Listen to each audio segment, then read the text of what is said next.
who are experts in Iran and have been involved in the protest movement or are experts in Iranian history. The last week, we've seen really unprecedented protests sweep through Iran. We've seen protests in at least 24 of Iran's 31 provinces, unprecedented sort of levels of street mobilization. And to have that, to discuss all the significance of that, we're starting with Alireza Nader, who is an advisor to the Cyrus Forum. He's also a widely recognized expert on Iran and US policy in the Middle East. He was previously with the RAND Corporation and with FDD.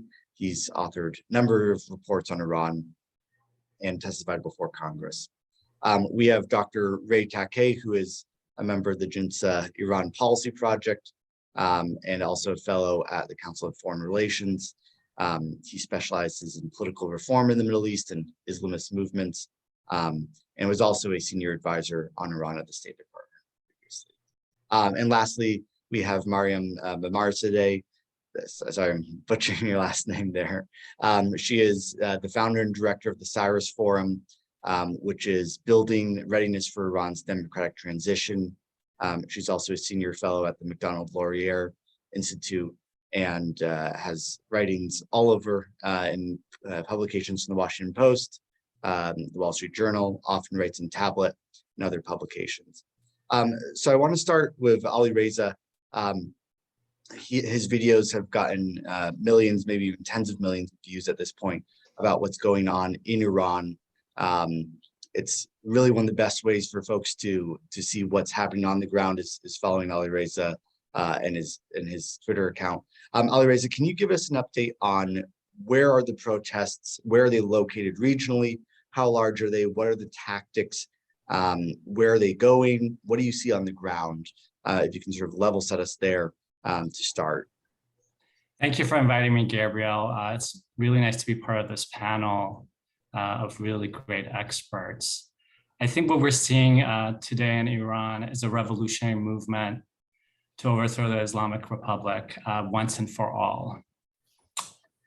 A lot of the protesters have actually been saying that their final goal is elimination of the regime. And based on the protesters' tactics, I believe that these are not merely demonstrations, but what we are witnessing in Iran is a revolution.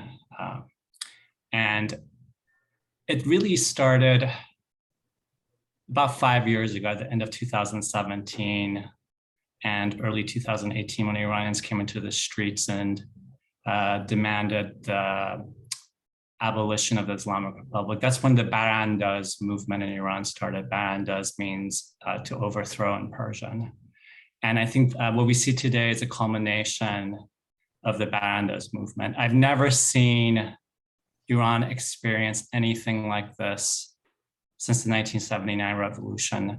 It does remind me of the 2009 Aban uprising, which was violently suppressed by the Islamic Republic. We know at least 1,500 Iranians were massacred by the regime, according to Reuters. I believe the number is much higher. I've seen estimates of 8,000 plus people killed in Iran. They were dredging up bodies from lakes and rivers for weeks and months after that revolt. So this does remind me of 2019, but I think it's much more widespread. I've never seen so much visceral anger toward the Islamic Republic. Of course, it was sparked by Masah Amini's murder by the regime, also known as Masah. But as we know, Iranians have many reasons to be angry with this regime. It has really destroyed Iran in the last 43 years, wrecked the economy, imposed a totalitarian social system on the public. It treats women like second-class citizens, it represses minorities, this destroyed the environment, caused massive water shortages.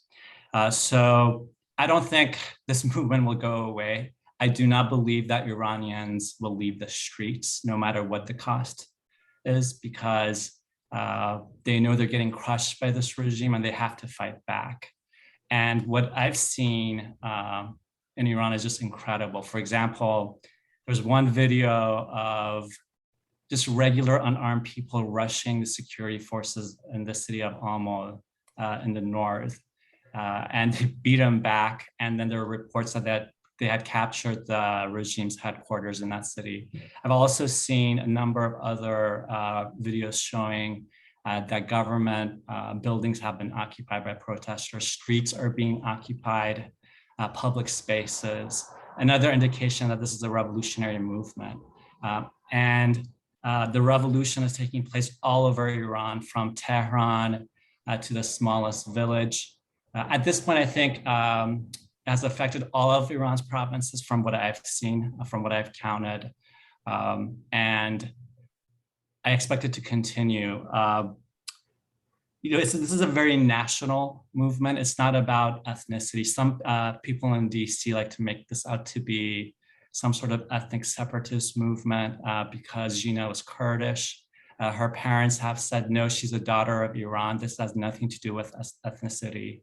And Iranians are very broadly united in overthrowing the Islamic Republic, no matter what their ethnicity is or where they lie politically, from on the left or right political spectrum as we know it, regardless of whether they're religious or secular. One of the prominent activists and opposition leaders that was just arrested is Fatemeh Sepehi. She wears a chador, or the all-encompassing head covering, and she's very religious, but she doesn't believe that the hijab should be mandatory. And so this, to me, I think is another indication that this is a revolutionary movement because as united Iranians everywhere, also, I've never seen so much unity among the Iranian diaspora. If you watch the videos of people in New York City, for example, they're really challenging the status quo. They're going after what we call the Iran lobby and its members. A number of them met with President Raisi yesterday for dinner. And a number of think tankers and members of what are known as the Iran lobby, not members of the Iran lobby. Academics, think tankers, people who call themselves journalists, and who knows who else. Because I think that regime has a very widespread network in the United States. And that is something the US government should really look into. So I think there's a very visceral anger among the tens of millions of Iranians opposed to this regime. Of course, the Islamic Republic has acted very brutally toward the revolutionary movement. There have been a number of videos showing security forces shooting at unarmed protesters.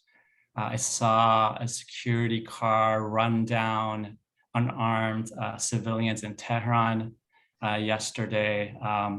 People are getting arrested. Somebody even sent me, not a report, but somebody told me that the regime was sending uncovered women into crowds posing as protesters in order to arrest people. I think this regime will go to any length to stay in power, if that means killing tens of thousands of people. I just saw that the regime is sending tanks and artillery to confront protesters. This is really a war against, this is a war by the Islamic Republic against the Iranian people. And it's really black and white to me. This is a war against the Iranian people who consider the Islamic Republic an occupying regime. Ray, I want to get your take in here on how this compares with Iranian protests, sort of the major Iranian protests in its history. How are these different? How are these similar? And where do you think the Islamic Republic's base of support remains now? And how has it changed over time? How stable do you think the regime is right now, especially with these nationwide protests? Yeah, thank you very much. If you look at the history of the Islamic Republic, even shortly after coming to power, it started to fracture against itself. It is a regime that constantly divides against itself. The first struggle was in the immediate aftermath of the revolution, when you had the revolutionary coalition fracture with seculars and liberals and Marxists and religious and all the people who fought forth the revolution turning against each other. And that was a very brutal struggle in Iran between 1980 and 1982. It was at that time complemented by ethnic separatism or ethnic requests for ethnic autonomy, particularly in Kurdistan. The first military campaign that the Islamic Republic was engaged in was with Kurdish forces in the north. It managed to survive that particular episode, which was extremely, as I mentioned, brutal, and it imposed a certain type of Islamic government on Iran. To some extent, the war years, the war with Iraq, was a coalescing of the country. In a sense, there was an external enemy, there was a foreign invasion, there was all kinds of shortages, and political life kind of became stultified because of all the problems with the war. In aftermath of 1989, when the war ended and the first succession to the Supreme Leader's office, I think you began to see once more the old fissures and fractures come about, but in a different way. You began to see that corruption becoming more of a factor in Iranian public life with construction. Corruption wasn't as much of a factor in the 1980s. And a lot of revolutionaries kind of look back at 1980s, at a time when the regime was more pristine. At that time, you began to see the regime systematically lose constituency. In 1999, of course, it was July of 1999 with the student riot, student protest movement. That came about, the proximate cause was the closure of a reformist newspaper. And that essentially it was an indication, not the beginning, that the regime has lost its youth. 2009 was still one of the most significant protest movements in history of Iran, where you had, again, the proximate cause was a fraudulent election, but the actual protest movement became much larger. It was a time you saw the middle class movement, essentially the middle as a social class, move away from the Islamic Republic in a more categorical way. The subsequent protests that Ali alluded to in 2017 and 18, that period, that still to me is one of the more significant protest movements because it was a revolt of the poor. The Islamic Republic had always suggested that the revolution was waged in the name of the working class. The revolution was sustained by the working class, that the defection of middle class means just privileged people who wanted to emulate Western mores. The students were pampered scions of middle class who didn't recognize what revolutionary struggle was all about. But the loss of the working class essentially was a very big blow to the regime, which I don't think it has recovered from. I don't think it can recover from. One of the things that I want to add to what Alireza suggested is when we look at these individual episodes of protest, we tend to think about them episodically. You have to think about them as a continuum. This is all largely part of the same kind of a movement, as it essentially comes about every once in a while and challenges the regime. And every time it does so, the chunks of the Islamic Republic dies with it. Today, the Iranian regime, as far as I can tell, is relying almost exclusively on the security services. And this was a crisis that they generated themselves. It was in August that President Raisi reissued an ordinance to more rigorously enforce hijab. But again, 2009 protest was not about fraudulent election. 1999 protest was not about closure of Salam, the newspaper. And this is not about the tragedy that took place. These particular sparks come and they reveal a larger decay within the system and the larger protest. So the proximate cause is less important than the coalition that comes about. But the Islamic Republic today is very similar to the Pahlavi regime of the late 70s. The class stratification is very provocative. Corruption is a very important issue. The regime is drowning corruption. The regime is turning against itself. There's been not just brain drain, but purging itself constantly. It is relying on security services. that we'll see if they prove reliable. I don't believe the security services of Iran, or for that matter, any government, can prove reliable in suppressing a national protest movement over a prolonged period of time. So at this particular point, I think the Iranian regime is unstable. The question is, when does the instability of the regime and durability of the regime coincide? In a sense, that instability eventually engulfs the regime and what that actually looks like. But again, everything that I see leads me to believe what was suggested before, that we're in the latter stages of the Islamic Republic. We'll know more about this. In the aftermath of 2009, a whole lot of videos and commentary was leaked from the regime. Ali Khamenei himself suggested they came very close to collapse. So we'll see what happens here. The regime has a strategy for dealing with it. It is a rather sophisticated strategy, trying to arrest local leaders, trying to contain the demonstration, disable social media, use targeted but extreme violence as a form of deterrence. That's its playbook. We'll see how that playbook plays out in this particular episode. Thanks, Ray.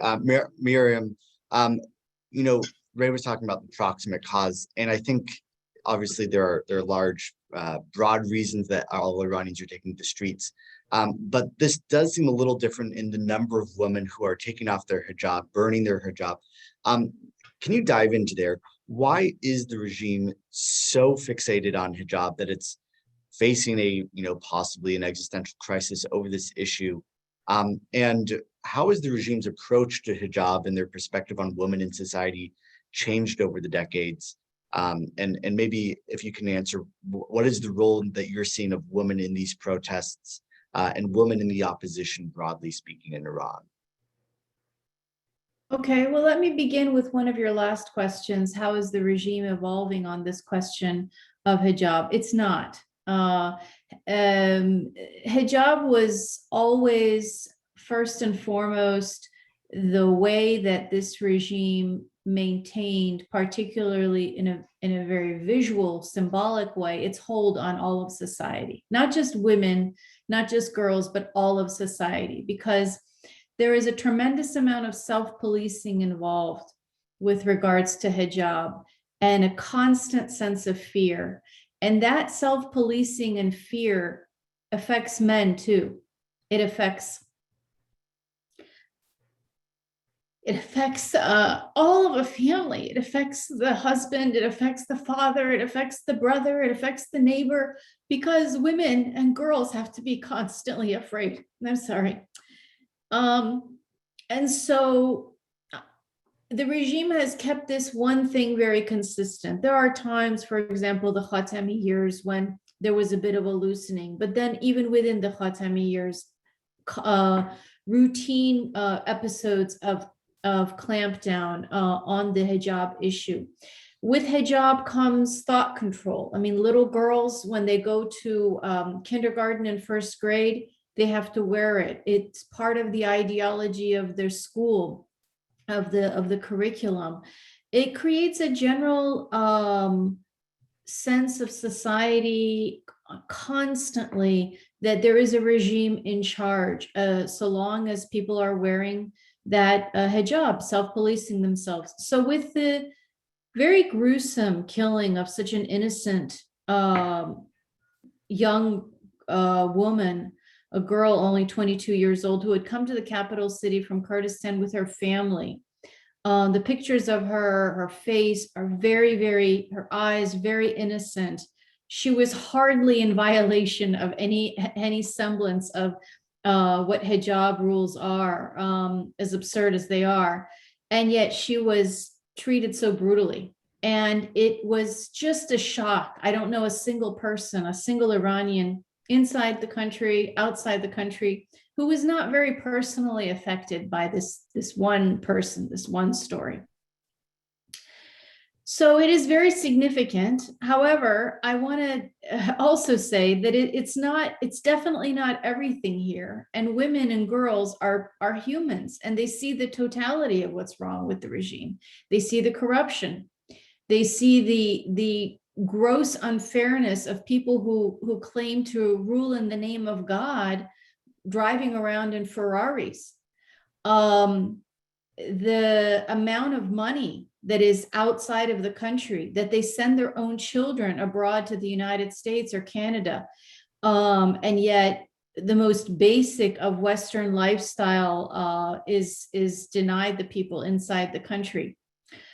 So there's been a real catharsis with this, you know, on the streets, people are protesting, but also online, there's a real catharsis. People, prominent people like actresses, ordinary people talking about lashes that they've received because of violating the hijab rules, and an outpouring about the violence that has sustained this regime and its hold on power.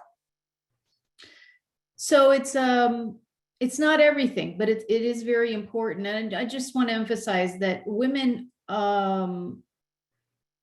women suffer through this, but they also suffer through everything else that this regime is about. So they have all of this hijab stuff, which that ideology about women and gender inequality comes with it, segregation of the sexes, denial of certain professions, horrific family law, such that a woman, if her husband doesn't want to allow a divorce, can make life hell, custody, inheritance. Basically, the Sharia law gives a father permission to do almost anything he wants with his daughter. Recently, we've had fathers cut their daughters' heads off and barely be punished for it. So there's a larger thing that when people are protesting against the hijab, they're protesting against the entire Sharia law ideology about what a woman is, but also, again, because the hijab is a symbol of the power of the regime writ large, when they take it off, they're calling for regime change. There's no doubt about it. It's almost more direct than if they were to come out and say, I am calling for regime change. So let me just switch, though, to another topic. I think what's very, very important right now is that we need from the United States government and democratic countries in general a focus on democracy promotion that is new and different if we are going to actually be at all effective in helping the Iranian people to transition peacefully away from this regime to a democratic future.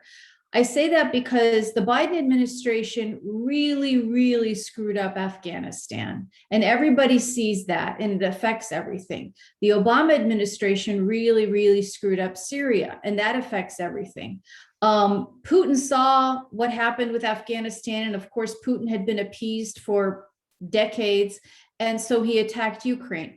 We have to be able to turn the page and have a new chapter. Otherwise, the Iranian people will suffer the consequences. And if the Iranian people suffer the consequences, that means peace in the Middle East, peace for Israel. I mean, there are several countries in the region that are effectively satellites of this regime, and the people of those societies will have no opportunity for economic welfare, for social freedoms, so long as this regime exists. I'm thinking Iraq, Yemen, Syria, Lebanon, but it's really a broader, it's almost global, the influence and power that the regime has. Finally, just a word about Cyrus Forum. We have launched Cyrus Forum recently. Alireza Nader is one of our advisors, and we are focused on facilitating readiness for democratic transition. And I hope that people will have a look at our website, Cyrus Forum. Thank you. Great. Well, I want to transition into sort of the open Q&A. If you do have a question, use the Q&A function. I'll start with a couple questions and then want to bring the audience questions into this pretty early, so please feel free to chime in there. Mir, I think the last discussion was a great pivot to what we're kind of seeing the next stage of these protests, which is a repeat of what we saw in 2019. The internet is being shut down. We saw Instagram shut off, WhatsApp shut off, and a lot of regional internet just going from 100 down close to zero. Want to talk about solutions, though. Alireza and Ray and Mariam, if you want to weigh in here, obviously, what can the West do? What do Iranians need? And how is it exactly that the Iranians are shutting off the internet technically? If either of you want to weigh in there. Sure, I'll start. I think the first thing the West can do, the Biden administration, the European Union, is to stop engaging with the Islamic Republic and ignoring the Iranian people. And since the uprisings started in 2017-18, successive democratic administrations and politicians have ignored what's happening in Iran. If you look at a lot of the mainstream media, they don't cover what's happening in Iran at all. This is the first time, because of Gina's murder, that everybody's paying attention to Iran right now. And I think that's a good thing. But the Iranian people have been really ignored, and they've been getting crushed under this regime, believing that the international community has been ignoring them. And when I look at the current revolution in Iran, I know for sure that the Iranian people don't really expect help from the outside anymore. They've decided that they have to take action. The problem with the US approach toward Iran is this almost fanatical focus on the nuclear negotiations and the Joint Comprehensive Plan of Action, which is in itself is a failure. The negotiations are going nowhere, and the regime has really expanded its nuclear program. So what can the Biden administration do? Restore access, internet access to Iran, help with communications, launch a better public diplomacy toward the Iranian people, which the last administration had. The last administration had a great communication strategy toward the Iranian public, the best, I would say, in US history, and Iranians really appreciated that. Instead of just passing sanctions, today I saw Secretary Blinken announce a number of sanctions, which I think at this point are ineffective. I think that's just paying lip service to pressure from the Iranian American community, especially. I think the people of Iran need direct support, direct moral and physical support from the United States, but also the European Union. President Macron just sat down with Raisi in New York as if nothing is happening in Iran. Raisi is a mass murderer. He is a fascist. And the West needs to really wake up to the fact and realize what kind of this regime is dealing with. Ray, any thoughts there? Sure. About early in this, sometime in summer, there was a paper put out by actually an Iranian university that studied dissent within the kind of parameters of the Iranian political discussion. And it essentially said that dissent in the country is widespread. It's across social classes. Its grievances are primarily economic, but as soon as people come to the street, those economic grievances become political very fast. And the way they tend to spread across the country is through the medium of social media. So if you unpack this, economic grievances lead to political participation, and political participation quickly spreads through social media platforms. So this is actually an acknowledgement of the Iranian regime's own vulnerabilities. Vulnerabilities are economic distress and inability to control the public space in terms of the fact that messages come.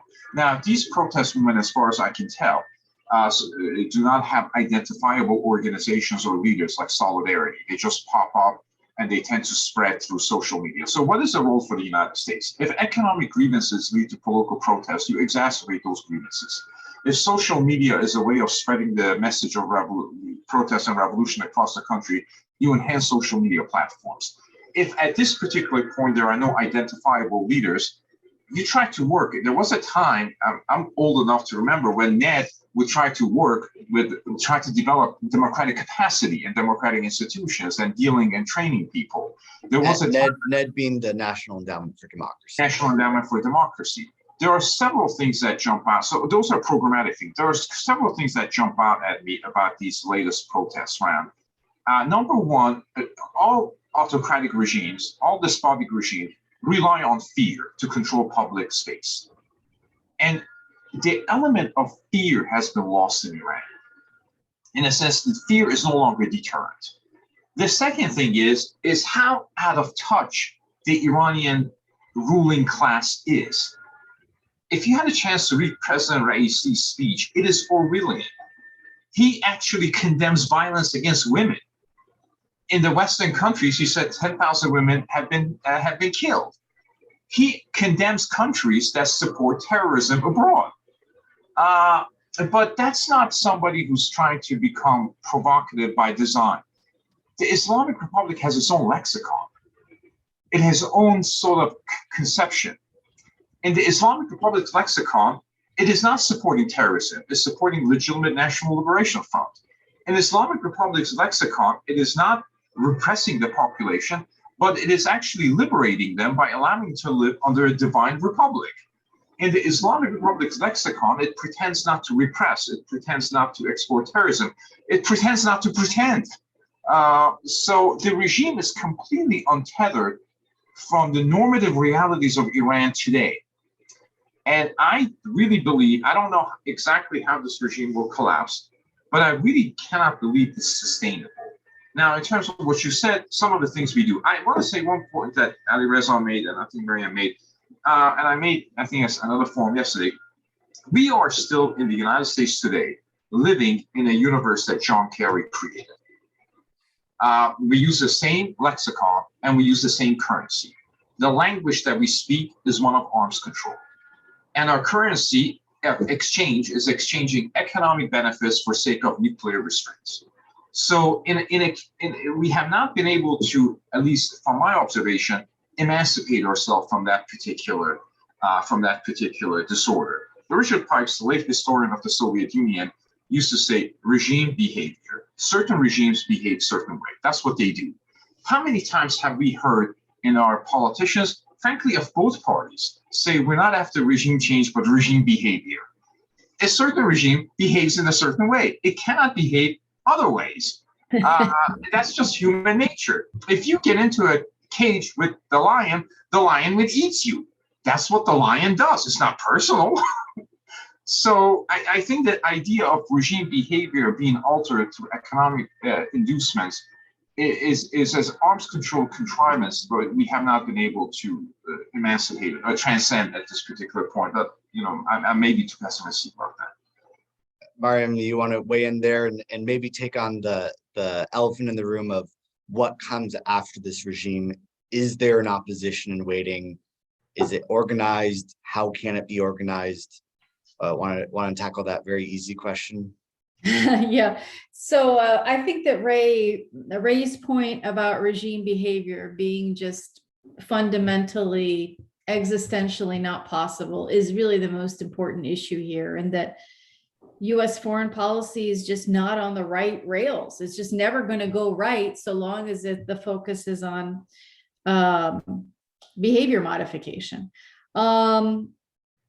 Liberating them, and that's the regime idea, the regime mindset, or yeah, I mean, it's sort of a conceptual prison that they're in. It reminds me of Putin, and it might be that is what they believe. I mean, I didn't think of it, but maybe really is that they believe their own nonsense, and if so, it's almost more dangerous. The point about that we need to increase the economic grievance, I agree, and I think that was the strength of the maximum pressure campaign. I think it would be good, and I know that Mark Dubowitz has put this idea forward based on the experience of solidarity and the US government support over a decade, so that those people could protest and build a mass organization that could protest, could strike. We need to figure out ways to allow people to strike. It's something that I always talk about when I speak in Persian, but always the question in our minds, of course, is, well, how long can they sustain it? Because that is bread and butter issues. But the advantage to striking is just manifold. I mean, it's obvious that it's a better thing to do, particularly when you're facing a regime that is very brutal. The social networks, I think we need to mention really quickly that Meta, Instagram especially, and Twitter are they are infiltrated, and their systems, their algorithms, are being very easily manipulated. I mean, we are talking about thousands, maybe millions of posts being taken down on Instagram, the most prominent activists being taken down. And sorry to interrupt you, there's Yeah. phenomenal reporting by BBC Persian about the actual infiltration of Iranian operatives into meta contractors. It's not hard.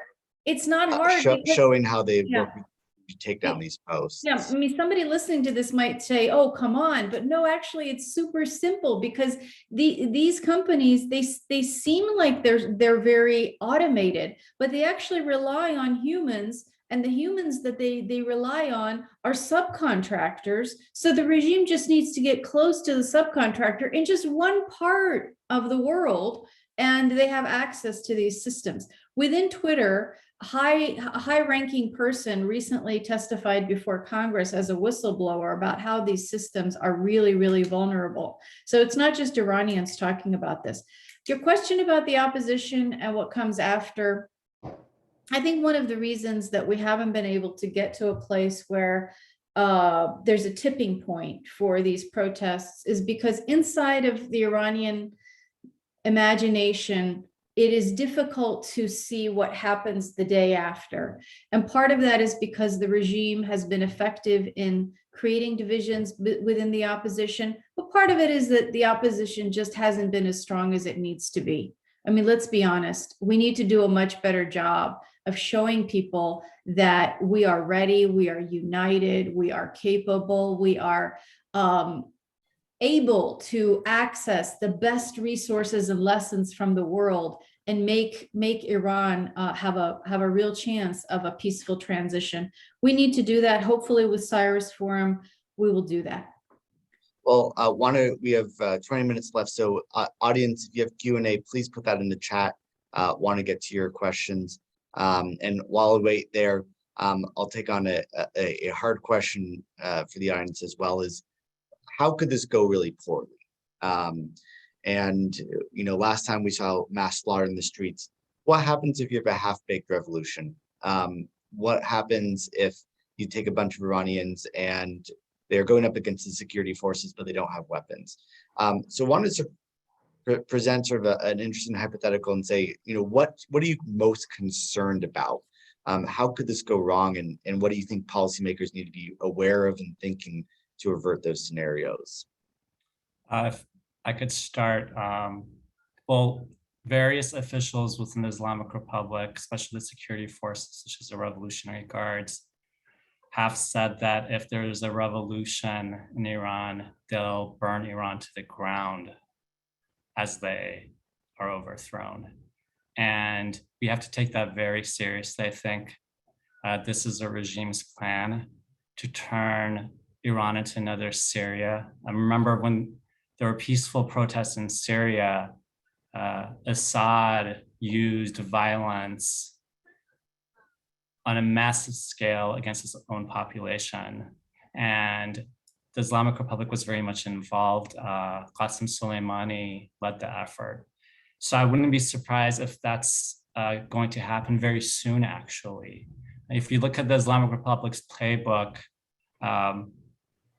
it likes to portray these uprisings, which always start peacefully, as being organized by outside powers, and then kills the protesters and shoots at them, and then blames the protesters for reacting. And this is what the regime is doing today in Iran. It's trying to stir the population into violence so it could use violence against the Iranian public. And I think another great danger is that this regime views its nuclear weapons capability as a survival mechanism. It has used it very effectively to shield itself from international pressure. And I would not be surprised if the regime takes very drastic action on the nuclear issue and does things we haven't really imagined before. There are 9,000 Jews living in Iran. There are hundreds of thousands of Baha'is. The West, especially the United States, should expect really horrible actions from the regime, using violence inside the country, but also provoking violence outside of Iran as well. By the way, the violence against Baha'is was already happening. The regime was actually engaged over the summer in a massive campaign of religious persecution. That'll get worse, I think. Yeah. It is my opinion, it is just a speculative one, that the regime's security services, despite their flamboyant rhetorical claims, are unlikely to prove resilient in face of a national protest movement. To me, as I said, this is a speculative judgment, and I invite others to offer their own opinion and consideration.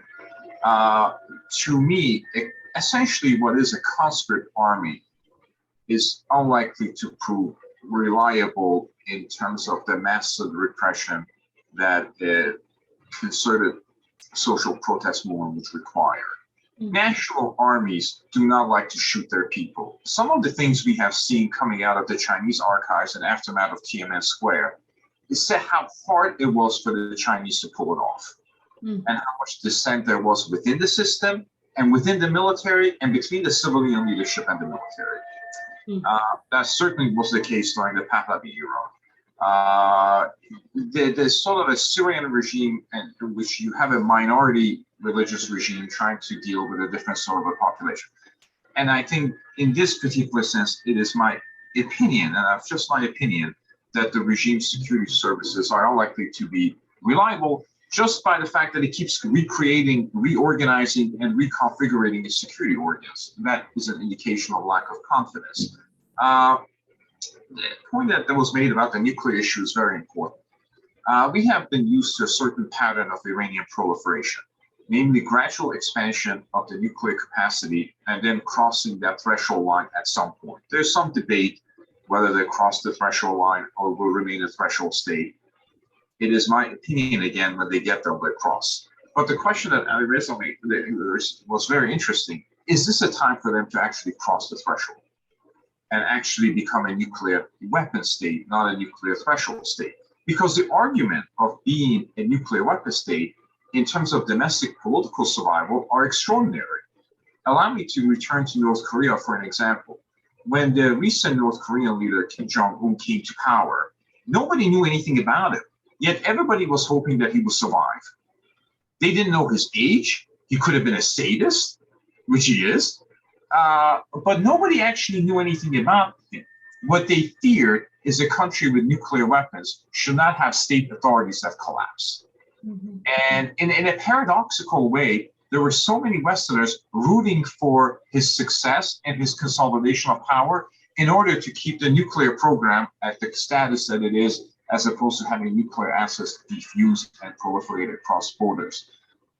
So the atomic program is not just to shield Iran from criticism from abroad, which it has done that, but it also could be a survival strategy. In terms of worst case scenario that you were asking, Gabriel, I think acceleration of the nuclear program. If the Iranians want an agreement that relieves massive sanctions and asks very little of them, they can have that agreement today. If they want a porous, permissive agreement, they can have it today. They can easily walk across the American mission at UN and sign an agreement that gives them billions of dollars. So maybe we are already, even before this recent crisis, in a period of discontinuity from previous patterns of Iranian proliferation. They're not just incrementally increasing the size. I want to cite one more thing. Ali Khamenei recently had a health scare. Who knows what it was? However he came out of that experience, the longevity of his life must be on his mind. And Ali Khamenei has had three particular missions late in his life. And I'll be very brief. I realize I'm taking too much time. Number one, to rearrange the Iranian economy in order to make it less vulnerable to international pressure. Number two, in order to purge the political elite in order to make them more dedicated revolutionaries. Number three, to detonate the bomb. In my opinion, those are his three legacy missions. It is likely that he's going to accelerate all those three trends, having survived whatever health scare he had. Thank you. Well, speaking of purging the elite, JINSA put out a paper a couple of years ago about political warfare, of what the United States can do to exacerbate the tensions between the regime elite and itself and between soldiers and civilians. Want to take, and if anyone wants to continue that conversation, want to get folks' take on what can the United States, what can Europe, what can regular Iranians in diaspora do to accentuate these divides within the society? Where do you think the regime's weakest when it comes to its sort of elite power structure, and what can the West do to exacerbate those divides? Yeah, Mariam, you want to start there? I'll start. I think that kicking out prominent people who we all already know they make no bones about it themselves. They're regime people like Hossein Mousavian at Princeton, or Mahalati at Oberlin, or the children of people like Larijani, Khatami. These people, kicking them back home would send a signal. Can I just interrupt 1 second? Forcing somebody to live in Oberlin is a form of punishment. I apologize for interrupting. And an editorial note there, Mahalati was the Iranian ambassador to the United Nations during the death commissions. That's sort of being like in a re-education camp. And, it really is. I interrupted, I'm sorry. And Professor Mousavian, who's at Princeton, was the regime's ambassador to Germany while they were assassinating dissidents there. That's just an editorial note if you want to keep going there. Yeah, I think that is something that can happen. The benefit of that is that it's like, boom, it's immediate. Of course, I can go on with other suggestions, but it's all a matter of political will. I mean, this administration and the European nations, they don't seem to be capable of changing course and recognizing that they are so fundamentally, their policy is so fundamentally ill-conceived. But if they do, then I think the list, my list is kick those people and their family members out, impose Magnitsky sanctions, have all the big democratic countries of the world impose Magnitsky sanctions at the same time on the biggest human rights violators and corrupt people. Again, re-engage in a public diplomacy campaign that is constantly sticking it to the regime how corrupt and oppressive they are. Get together with Starlink, get Treasury and State Department and Elon Musk together and get the Starlink thing going, for goodness sakes. I mean, the fact that America can't do that sends a really bad signal. Rein in the social media companies, figure out some kind of horrific punishment for those companies, because they are nothing less than complicit to murder right now. And I had one more thing. Oh yeah, I mean, it just goes to show you the fact that I forgot to mention it. Broadcasting, Voice of America, it's a joke. It's a joke. I mean, let's figure it out. Either use the money, it's $20-some million a year, either use it effectively or close it down. I'll just add one thing to the very comprehensive list that was offered. I don't think any president has actually given a speech on Iranian human rights. I don't even think any Secretary of State has done so. I would object there and say that I helped write a speech for Secretary Pompeo on Iranian human rights that he delivered in December 2019. That was the Reagan Forum? I'll object there. At the State Department, he delivered. At the State Department. Okay. Yeah, I stand corrected. But I think everybody has a role in speaking about this, not just the president, because everybody has a megaphone. Some president is much larger, but for everybody who writes about this issue, for the senators, we do have a human rights caucus on the Hill. We do have all kinds of Hill caucuses and commissions and so forth that are presumably designed to deal with these issues, to talk about human rights. And I think the sort of magnifying of that voice can be empowering beyond the programmatic things that was mentioned.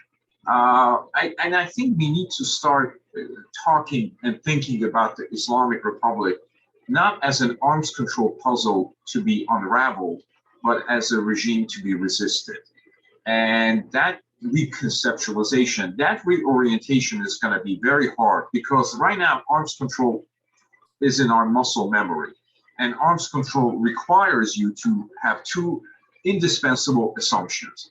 Number one, that the other side is pragmatic. Number two, that the other side is a responsible stakeholder. If you have an arms control strategy, you have to assume those things. So changing the parameters of the conversation away from which year would you put rotors in centrifuges to a larger discussion that's non-technical but more dealing with the politics of the country that is at impasse, I think would be important, in my opinion. So last chance for audience Q&A. Otherwise, I'll keep asking questions of our. Can I add something to that, Gabriel, really quick? Yes, of course. So, by the way, the company that handles the Meta contract is TELUS International in Germany. That is a company that has been infiltrated. And we know that to be the case. The regime has put Persian speakers into that company and exploited them. But I think in general, officials within the political system in Iran need to know that if they defect, there's a better future for them. And that includes a member of the Revolutionary Guards. If you look at Israel's infiltration in Iran, I think it indicates that there are deep divisions within that system. The former Minister of Intelligence, Ali Younisi, gave a speech about a year ago saying that the security organizations had been deeply infiltrated by Mossad. And he said that every regime official should fear for their lives. So I think there is a lot of dissent in that system. But if people within the regime think that they're going to be torn to pieces if there's a revolution, then they're less likely to defect and less likely to really not use violence against peaceful protesters. I don't think that's something the US frankly can do. Forget the Europeans. I think that's up to Iranians within Iran and the Iranian diaspora. And I know the diaspora and opposition groups are actually actively working on that, not perhaps publicly, but well, it's not without precedent, because in South Africa, the establishment of Truth and Reconciliation Commission that happened. Essentially, what the argument in South Africa was by President Mandela is that if you come and testify in front of this committee about all the things that you had done, all the things that were wrong, you actually become immunized. So the conversation about some sort of a Truth Reconciliation Committee, a national commission, is something that I would say that members of the Iranian opposition should be promoting. This is particularly at the time when the regime is locking up its erstwhile elite. Mustafa Tajzadeh is in jail today, and he's most likely not going to come out. He was a deputy minister of interior. So there is a lot of that dissent in the system. And I do think, actually, in the post-Islamic Republic period, you should have some sort of a Truth Reconciliation Commission as a nation moves forward, as opposed to try to prosecute the past. That would be another effective way of dealing with this particular issue, I suspect, beyond some obvious actors who would have to be purged, obviously, in the system, like Ray said. We got a question in from Lawrence Cohn. What difference did Soleimani's death make in regime stability? And I'll add to that and say, what difference would Khamenei's death make in the regime stability? Where do you see succession playing into this? I think that a lot of us hoped his death would come last week or 2 weeks ago, and he was in surgery. What do you see succession look like? What do you think the Iranian people are going to respond to that and the various possibilities there? And Mariam, if you want to weigh in first, then Alireza. Well, first of all, about Soleimani, I think that the effect was significant. It was a huge boost to the people, and it created doubts within the regime, obviously. But I think as significant are the more routine attacks by Israel on scientists and taking out Fakhrizadeh, and the sabotage of nuclear facilities, infrastructure, and the fact that they have spies at the highest level. This is all well known now. And so Khamenei is constantly, changing people's chairs, and there's a real climate of paranoia. Of course, the regime doesn't want people to know about it, and Israel doesn't advertise the fact either, because they want to be able to continue their operations without a lot of waves. But there's there's significant activity going on within the regime, and the fissures are definitely deepening, it seems to me. About Khamenei, I would be very careful. I caution people who think that his death is necessarily an opportunity in a positive direction. I mean, when Khomeini, the first supreme leader, the revolutionary leader, died, the only thing that happened is the regime became more institutionalized and consolidated in its power, in its willingness to keep hold on society. And it will create some instability for the regime itself, but that is more likely to result in a greater willingness to repress, in my opinion, than to open up. So in terms of Khamenei's succession, one of the interesting chants in the streets that I've seen has been, Moshtaba, go die, you'll never see the leadership. Iranians know that when Khamenei Moshtaba died, being Khamenei's son. yes, his son, and I think one of the powers behind the throne, although he's not a very public figure, I think he's very powerful. So there have been rumors that he was going to become the successor, perhaps Raisi, and no matter who succeeds Khamenei, Iranians will not tolerate that person. And this is actually one of the factors driving the revolution currently. People are not going to allow Khamenei and his household to impose another Khamenei on them. I think within the regime, also, if somebody like Mojtaba or Raisi becomes a leader, I don't necessarily think the system will rally around that person. There's a lot of jealousy within the Islamic Republic. We don't see a lot of it in the public, but Khamenei has created such an absolute dictatorship that I think many people beneath him are resentful. And even if the system is falling, those people might claw at each other's throats. I mean, take Ahmadinejad, for example, right? He hates Khamenei. He doesn't get along with a lot of the other people. I don't think he's a player at this point, but he represents the divisions within the system. Ahmadinejad was disqualified by Khamenei from even running for president in the last presidential election.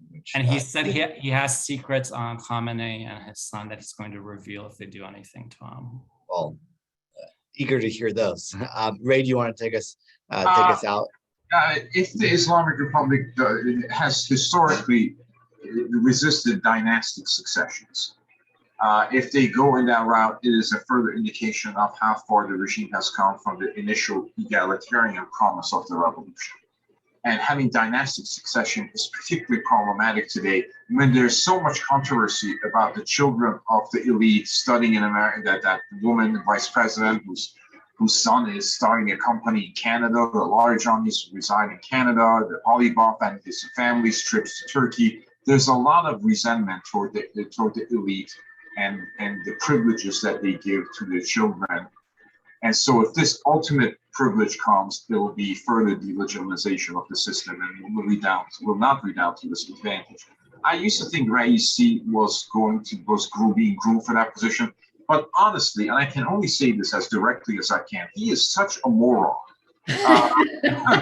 I just don't, I mean, he's good at his job, killing people, but leading the country, I just have seen little indication that he can have that particular wherewithal. So I think the regime will have a real succession problem. Now, when Stalin died, Eisenhower called up the CIA and said, okay, what's the plan? And they had none. And he said, how come all these years we've been waiting for Stalin to die and nobody has a plan? All I can say is everybody in the United States government and other governments should start thinking about what succession looks like and how they can exacerbate Iran's internal difficulties should that moment come when the regime will, at least for a period of time, lose its bearing. Thank you. Yeah. Well, I thank Ray for his insight, Mariam for her incredible stories, and Alireza for his, again, deep insight into the Iranian regime. I'll close with an observation. I've been posting videos of the Iranian protests, and I get messages from Iranians saying one, thank you for shedding light, saying the name of Masah Amini.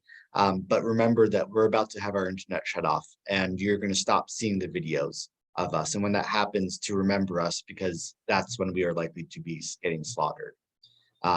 It's a dark note to end on it, but remembering that this regime has for 43 years persecuted its own people, who are truly the longest suffering victims of this regime. Thank you all for joining in on this JINSA webinar, and look forward to engaging all of you in the future. Thank you.